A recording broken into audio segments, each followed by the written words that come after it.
Welcome to this week's episode of Chop the Rock. I'm Diana Long with the Little Rock River Market, and our guest chef today is Tameka Lee with the Central Arkansas Library System, and we are going to talk about the Literary Festival and all the great things y'all do at the library. Yes, which are so many things. Like, it's really, just the Literary Festival alone, there will be 80 authors there. Like, there's a lot to try and condense, but we're going to do our best. Y'all have done this.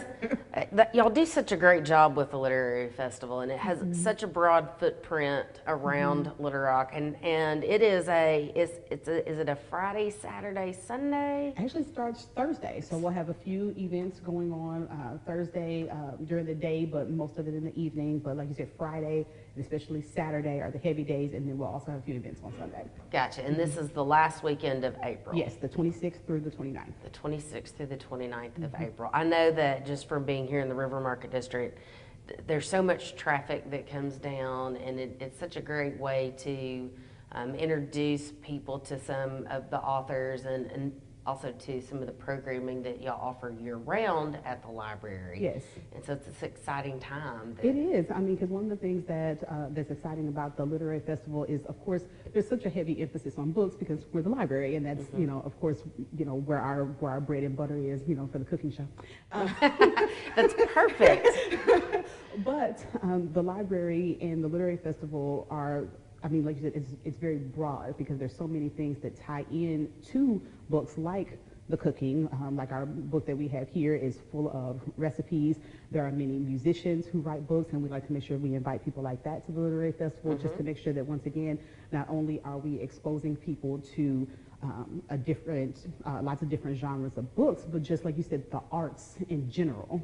Right, and there's many of the authors that you have that write books that are turned into movies, or they cross all these boundaries, between writing books and influencing so many other genres. I think it's nice for people to kind of see that common thread and how that all works together. Yeah, and it's really important also for us to make sure that people understand that the Literary Festival is a part of the library system. That's actually one of those things that we've been asked a couple of times, like, well, what does the library do for the Literary Festival? And I'm like, we are the Literary Festival. but that is, because the library system is, it's really large. With the 14 branches, and then the theater, the Butler Center, the bookstore, River Market Books and Gifts. There's so many different, pieces, and facets of the library that I think sometimes it's hard for people to understand that all of those things are Central Arkansas Library System. Right. It's not just a place to go check out books and use computers and do your summer reading program. It's not just a place where you can go and do those things. Y'all do a lot of outreach into the community, and even at, for example, at the Children's Library. Y'all have a fully equipped kitchen there, and you work with kids. You have a garden. You teach kids kind of like that farm to table. There's a small beehive. So yeah, there's a lot of different things that are a part of the library system. We have equipment, so the kids can get some hands-on, like if they like maker spaces, like you can go in and tinker with some electronics and robotics. There's so many things, and that's not even just at the Children's Library. Like, we try to have those things at a lot of our branches. So we just opened a new library in Sherwood, so they now have a new beautiful building out there, and hopefully we'll be able to have lots of nice outdoor activities as a part of their library too, because they're sitting on a nice 14 acres worth of land, so we hope to really be able to do a lot of things out there as well. That's awesome. That's the reason that a library is such an important part of a community, is because you're not just a building, you're out in the community and really improving lives. And not just improving lives for the people who live here, but for visitors as well. So, as people come in and, check out Little Rock and visit here, I think the library's activities that you have that are open to the public are of interest to them, especially if they happen to come during the Literary Festival. Yes, because like you said, you don't have to have a library card to participate in some of these activities. So the Literary Festival, 4 days of just activity on top of activity on top of activity. So there will be cooking demonstrations, a pastry workshop. There's concerts that are a part of the literary festival.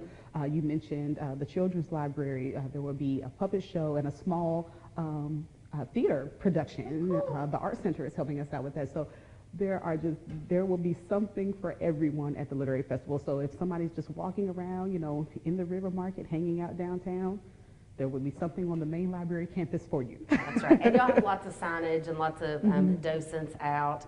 And another thing is the library puts out these wonderful little magazines that talk all about the literary festival, all the schedules of events and details about authors and that kind of thing. And these are distributed at all of the library's branches. Yes, and they'll be in the Sunday paper a couple of weeks before the festival. And then this one is actually our program guide, which is lists everything that's going on at the library this spring. So March through May, this has everything in it. And then we'll make a separate one specifically for the literary festival activities. Perfect. And we get some of these here at the River Market too. So today we are going to make a recipe. Yes. That I can't wait. All this stuff looks really good. But this recipe is a part of a book called Breaking Bread by Martin Phillip, who is a featured author at the Literary Festival this year. He is one of our authors, and so I don't have the date or the time yet for his session, but yes, he'll be one of the people who will be featured. Maybe he'll do a little, sampling for us some of the things out of his book. But he is a bread maker, which is one of those things that, I feel like you don't find that a lot. That is his specialty. So a lot of the things in his book are using whole wheat flour, but it's not specific just to bread. Like there are recipes in there for pizza and not just the crust, but actually the sauce. So he's a man of many talents. A man of many talents, and this is like a widely acclaimed book. It really goes kind of through the history of bread, and as you said, kind of all of the offshoots of bread, which would go into things like pies because of the crust. And today we're going to make a muffin recipe that is in this book. So I can't wait to try it if you want to go ahead and get us started. All right. So one of the things that we're going to do, we're going to work on the streusel. So there's a topping for this. So we're going to get our hands, a little bit messy here. That's all right. So we're going to need 2 tablespoons. I need a knife here. So just 2 tablespoons of butter, and we're going to combine that with some brown sugar and some of our whole wheat flour. You want to put that in our little bowl here. Okay. And one of the other things that's interesting about Martin Phillip is the fact that he tells his story about how he landed back into the world of baking and bread making. So he had a really good relationship with his mother. He talks about spending time in the kitchen with her, and how he has done various odd jobs, even worked in finance, but he felt like he needed that creative outlet, and cooking allowed him that. Cool. I think cooking does allow people to be creative, and food, brings so many people together. I was reading up a little bit just in the bio that y'all provided for us for today about Martin, and he has been to some foreign countries to kind of teach people some cooking skills that would hopefully help them have a better life. And I know that he works with a group of people who've been in prison in Los Angeles to teach them some baking skills, which would, hopefully help them get a job and be able to participate out, in a good life and have one more reason not to end up back in a prison system. Yeah, and once again, all of that, like you said, it kind of goes back into all the things that you can do when you have exposure to some of the arts, whether that's through books, cooking, and how all of these things are impactful from a community perspective. Let's see, what else do we need here? So we have our oats, our brown sugar, we need some cinnamon.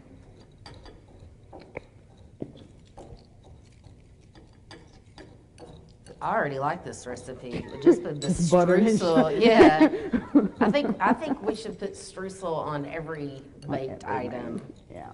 I would eat streusel on toast probably, just because It's pretty delicious. right. But once again, you can't go wrong with things that have a little brown sugar. Yeah, that's right. A little butter and brown sugar. Yeah, It's almost you like can't really go wrong with that. bacon. It's the magic ingredient. So I'm gonna toss that in there with you. Okay. And so our butter probably could have been a little bit softer, but it's a cool morning. You didn't want to melt the butter for this, though. It was Right. just supposed to be soft. Yeah, because it needs to crumble on the top.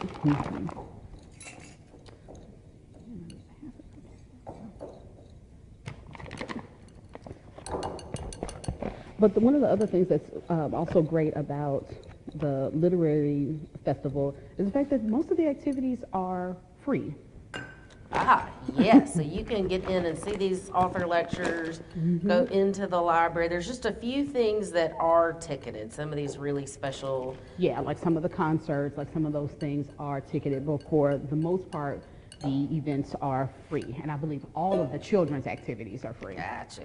And even if you are, even like the ticketed event, I think the author deal, which is really, I guess like a panel type deal. All of the if you pay $25 in advance or $40 at the door, which is really cheap ticket price, and you get to meet and greet and just talk with all of these authors that are featured at the literary festival. Yeah, so, exactly. So it's a moment where you can just come in, meet some of the authors, and so the author is really more just like a party, just like a reception. So people can come in, enjoy a nice setting, a little food, a little drink, and maybe have a conversation or two with some of the authors.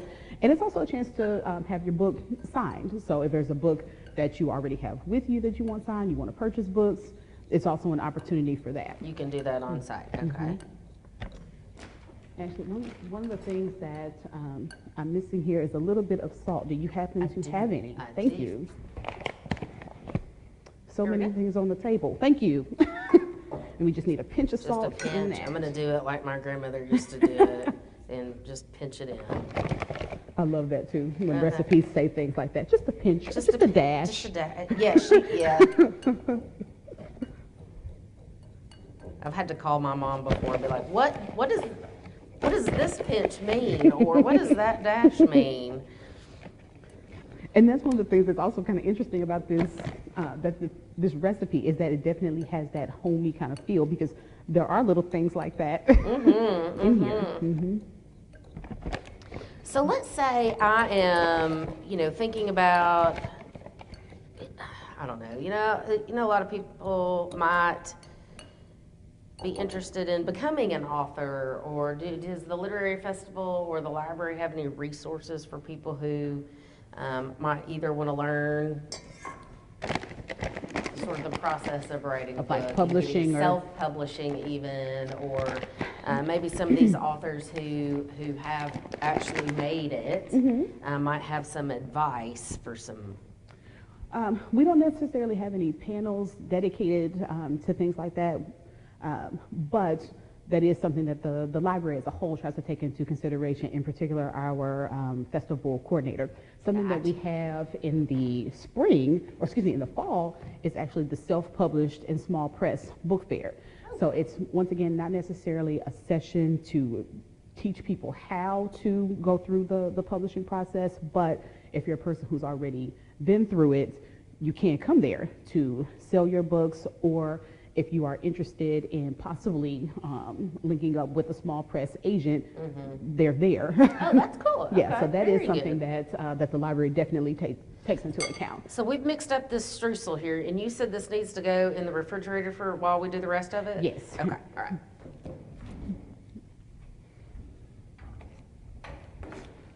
Okay, so now we're going to melt a little butter to go into the actual batter. Okay. So we can just do that in the microwave. Put it over there for you.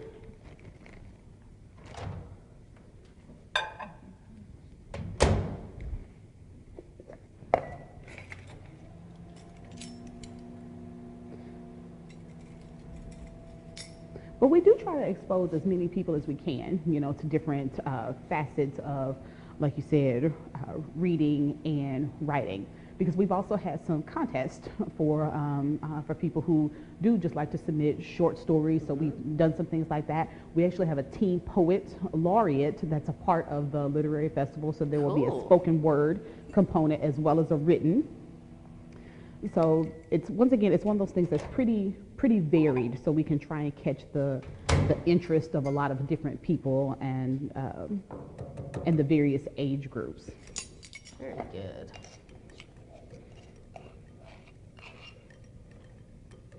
Okay, so this is all melted. You are looking pretty comfortable here in this kitchen, Diane. I've had a little bit of practice recently. So now we're just gonna mash the these bananas. Okay, Yes. I will mash the bananas. And I think like these are really pretty perfectly ripe bananas. I think ripe bananas work best. Even almost not quite overly ripe, but my mom always, if we had bananas that were about to go bad, she would make banana That's when you want to bread. bake. Because you don't have to work so hard to mash those up. And these are just right. Yeah, they too, are. so. They, like you said, nice and ripe. So far, we've used whole wheat flour. You've got baking powder, baking soda, cinnamon. You've got pecans. You've got an egg here. So I'm sure we'll mix up our dry ingredients and then get to our wet ingredients afterward. Yes. And then we'll combine both of those together. We do, and I definitely want to make sure I follow the recipe. Give Mr. Mr. Phillips' recipe, the attention that it deserves. Well, and also, like one thing that I have learned from doing this show is baking is more of an exact science. It's more of a chemistry kind of thing than cooking. You can mess around a little bit with a recipe, and it's a lot easier to substitute things out. But and like you said, make adjustments. Yeah. Like if you happen to use a little too much of something or too little, making adjustments. But yes, when it comes to baking, you have to have the right amount of baking powder and baking soda. Right, and if you mix those two up, it is probably not going to turn out right. It's not going to turn out right. And when it says sifted flour or not sifted flour, they doesn't mean it. Right. I will say baking to me is very fun though. And I guess because it's a little different, it's one of those things that's like, it's not a necessity the way. It's a treat. Yes. Yeah, I'm with you on that. It's something in the winter time, I like to bake things. You just want to eat heartier food anyway, and I don't like to bake in the summer because it just heats your house up so much more, Yeah. So. But I think that we did a segment or an episode a couple of weeks back that just is about to air with the folks from The Root, and they're all about local food and building community through that. And one of the things that we did was a cheeseburger, and we didn't have any tomato on the cheeseburger because tomatoes are not in season right now. So we kind of got to talking about how the whole point of in-season eating is that you get totally over it. Like I will wear myself out on farmers market tomatoes during the season. Yeah, there's nothing like you said, they're so fresh. good, and so like you're just over it by the time it's gone, Yeah. and you're craving it by the time that it comes That it's back. back. And for me, baking is like that. It's something I want to do a lot in the winter when it's cold. Yeah. And it's, so it's. Plus, it just always smells so good too. It does. That makes your house smell It so does. Like I good. don't know. It's just something about it that feels very, like you said, fall and winter. Like when people, joke about things smelling like grandma's house. That's exactly. My grandmother was a huge baker. Well, I had two grandmothers that were big time into baking, and so this is what we did. All right, you want some help with the bananas because we have all of our I'll dried mash together faster, except for the sugar. Okay. And so while you're doing that, I'll go ahead and line the muffin. Almost. I have just a Yeah. couple more chunks. So with this, as far as the muffin pans, So you can use liners. The recipe actually does say use the I like a liner. liner because I don't like a scrubbing of a pan. Yeah. But I will say though, if you oil your pan, you know, pretty good, whether it's using some of the non-stick spray or butter, they actually slide out Really? pretty easily. Did you, when you oiled your pan, did you do the flour on it too to help the separation, or you just did the spray? I just did the spray. Okay. I've seen it done both ways. I'm kind of a messy cook. And obviously, I'm using a whisk to do this because I could not find our potato masher this morning. A potato masher would have been a little bit more efficient for this. But if you like your bananas, like you said, to not be completely like puree. Right. This is nice. This is a good touch here too. So, okay. And so now we're going to put our wet in there. So our egg and our butter. Okay. And we'll whip that together. We can use that to crack our egg in, and I can whip that up. I'm all about reusing whatever bowls I can too. Just it gets that extra butter out of there too. It gets the extra butter out. That's one less washing and cleanup step that you have. All right, and we can add the sugar to it. Actually, that one was... I dumped some sugar out, but we're going to save it. Yeah, and actually, that one's only a third, and it asks for 2/3, so Okay, we'll fill it up again anyway. anyway. Scoop. Yeah. All right, we'll trade you. What a great idea for sugar storage, and then you can just pour it right out as you need it. Yeah, it definitely comes in handy. That's a great idea. I have to try that at home. Yeah, because we like pancakes, and once again, I kind of got a thing for for baking, so it kind of works. It works out. That does. That's a great way to store it. And I filled up all of these, but this recipe I think actually makes 12, even though I did all of our pans here. Apparently, I got muffin happy. That's okay. That would have excited me too. Now we've got this really kind of mashed potato consistent whip here for this. So does this now go into that? It does. And you're going to keep that kind of moving a little bit. This is when maybe you would need some help from. Yeah, and when I was practicing, I had a nice little 7-year-old helper. Did they do? They probably mashed their bananas better than I mashed mine. She did not, but it's a valiant effort.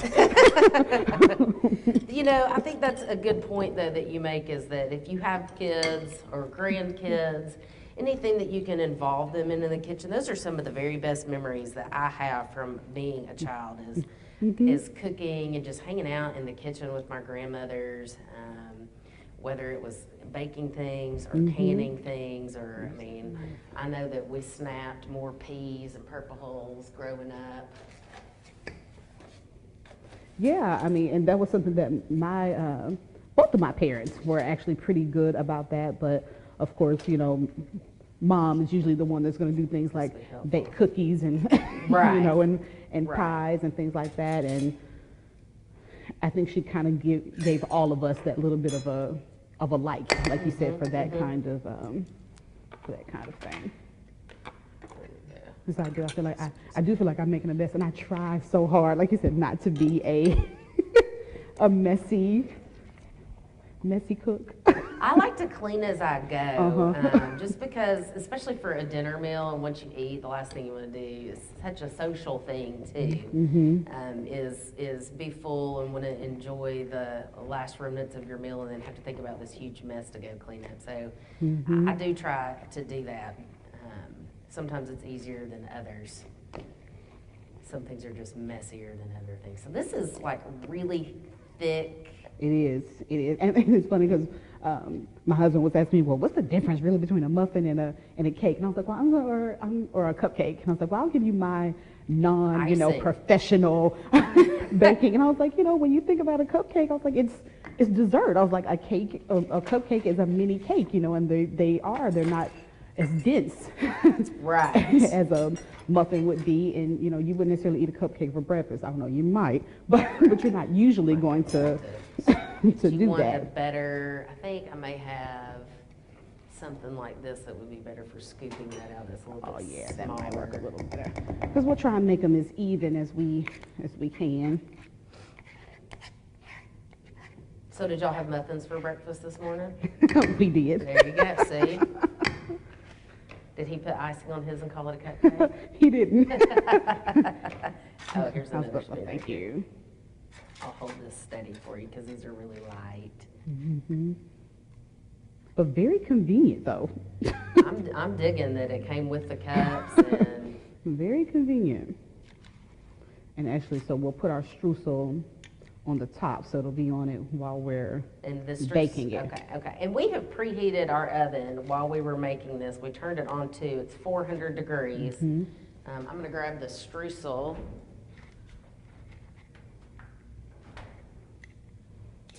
And I think that putting the streusel in the fridge just helps keep the butter, helps keep the crumbly texture of it once it's baking, because it is going to get melty, but it does, like you said, it helps with that consistency of it. Right.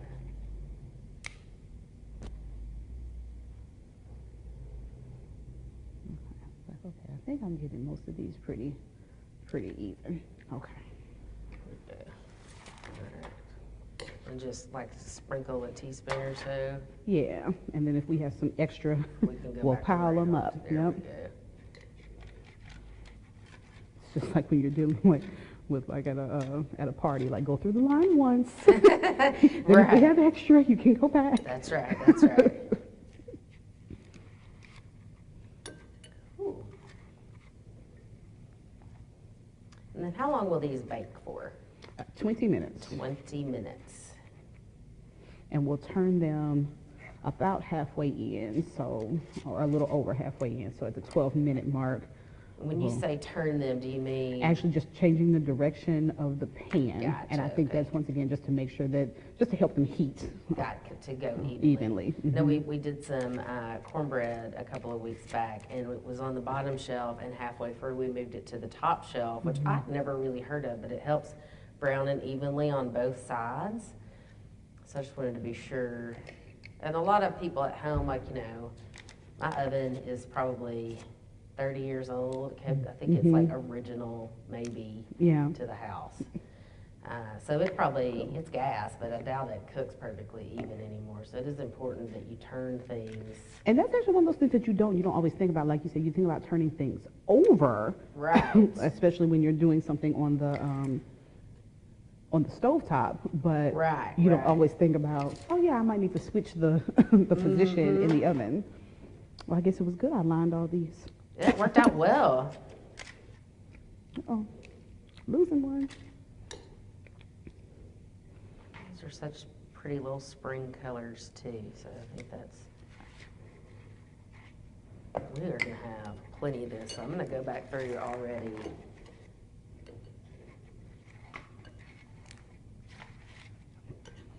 I think the more streusel that you can put on, the better. I always like to get a coffee cake, at, like a Starbucks or wherever. They have lots of streusel on them too. They've got some pretty good treats at Starbucks. I don't go there a lot, but all right.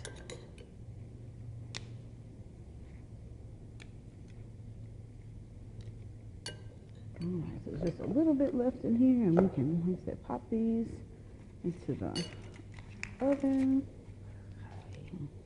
These might be a little smaller than our other ones. That's okay. We can have a mini muffin.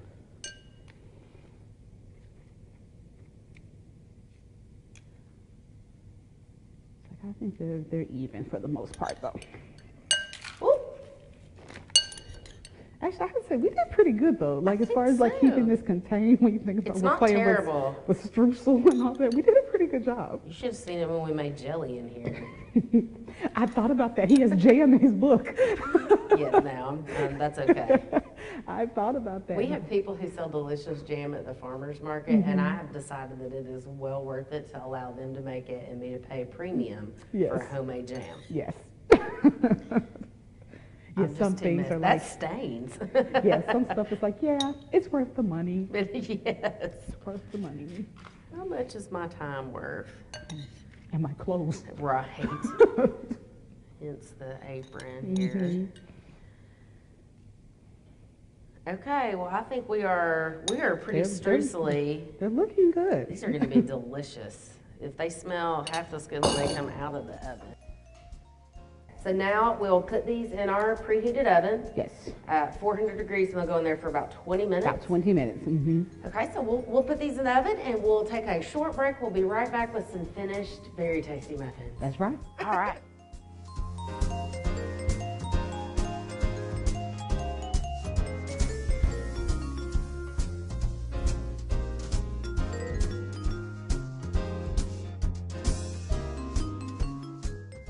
Named one of 5 secret foodie cities by Forbes Travel Guide, Little Rock has a thriving artisanal food scene, great restaurants, and a growing number of craft breweries. Request a vacation planning kit at littlerock.com and see why we say dining is better with a Southern accent.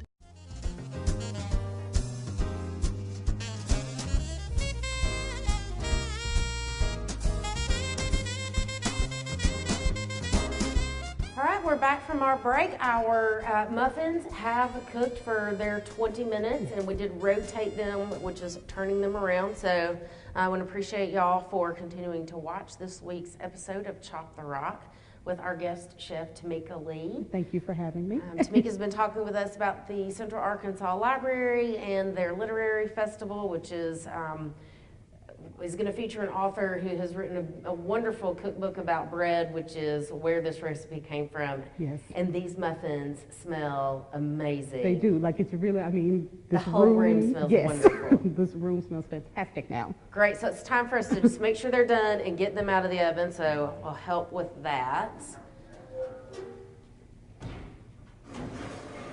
Oh, yeah. Oh, yeah, that streusel on top is looking mighty tasty. Perfect. So, I'm about to say, do you want me to get another oven mitt up there? No, it should be okay.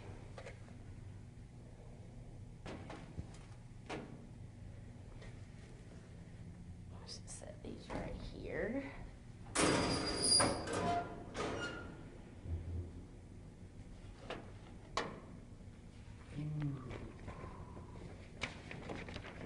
Oh my goodness, this is like, spread those out just a little bit. Those look amazing. Yeah, and they like you said, they did well with rising. That streusel looks nice and crispy on top. So I have to say, nice recipe. So this made 16. Yes. And you could have used like a bigger muffin thing. It said I think it made 12, and these are more of your standard size. This looks kind of wonky back here. So there we go. That's a lot of muffins. Yeah. I love how the definitely streusel. enough. Like you said, if you had a small gathering where you need to do some brunch or some breakfast, it's just enough of that, and they really do smell good. I can't wait to try them. I'm gonna grab us a plate. So.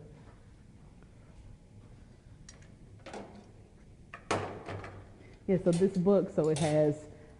I believe 75 recipes on just, like you said, various things. Like you said, the muffins, pies because of the crust, and pizza, actual bread.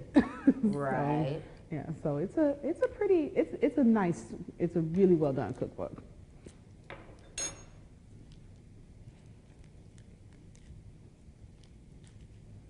I was going to cut this in half and let it cool off first. So you can see. Yes, because make sure you do that. Make sure you let it cool off. It's steamy. So they have kind of a good crispiness sort of to the outside, and a dense softness on the inside, but it's not, it's moist, but it's not Right. gooey or anything. So they're Like you said, they're just kind of heavy, just like how the batter looked when we were working on that. Right. Yeah. The batter was really thick, kind of almost like a scooped cookie or a scoop muffin. Exactly. I mean, like a drop biscuit or something. thank you. A drop biscuit's the word I was looking for. Obviously, I'm distracted because of beautiful, tasty, smell good muffins right here in front of us. So, again, this is a book by Martin Phillip. He has just been, wildly awarded and bragged about by all kinds of people, from other professional chefs to authors groups for not just the amazing recipes that are in this book, but the way that he tells the story. Once again, connecting that love for food and creativity to his personal story, his life, the experiences with his family. It's a really well done book. Yeah, that's really cool. And so it's much more than just a cookbook too. And so I think that's a really cool thing about it. And I'll tell you, on the back of the book, the header says, "I bake because it connects my soul to my hands and my heart to my mouth." So I think that really sums it up really well. So if you would like more information about the Central Arkansas Library System, its branches, its year-round programs for adults and children of all ages, or the Literary Festival, the website is www.cals.org, so cals.org. And you're also on Facebook? Yes, at CA Library System. We're on Twitter, we're on Instagram. You can pretty much find us anywhere. Just Google them. They'll be there. Then you'll have all those links will be there for you too. And you do have a great website that does talk about all the resources that you have. So. And if you're interested specifically in the Literary Festival, there is a website, arkansasliteraryfestival.org. Oh, okay, perfect. So arkansasliteraryfestival.org. Visit your local branch that's nearest you, or we encourage you to come down and visit the main library down here in the River Market District. That's right. Come see us when you come see Diana. That's right. That's right. Let's try these. I like how that you have the softness and the crunchiness, and then the big chunk of pecan. Yeah. So they are, like you said, the brown sugar, the cinnamon, without being overly sweet. Yeah, it's not sweet like a cupcake. It is very muffiny. It's real hearty. It's almost got a thickness like a bread does, to like a sweet bread would. And I wonder if some of that's also that whole wheat flour versus regular white flour. Maybe so. And then the bananas, of course, help to make it sweet without adding a lot of sugar. Right, right. So this is a healthy breakfast treat. So we hope you all enjoy. Thanks for tuning in to this week's episode of Chop the Rock. Please watch again next week. We'll have another exciting guest chef.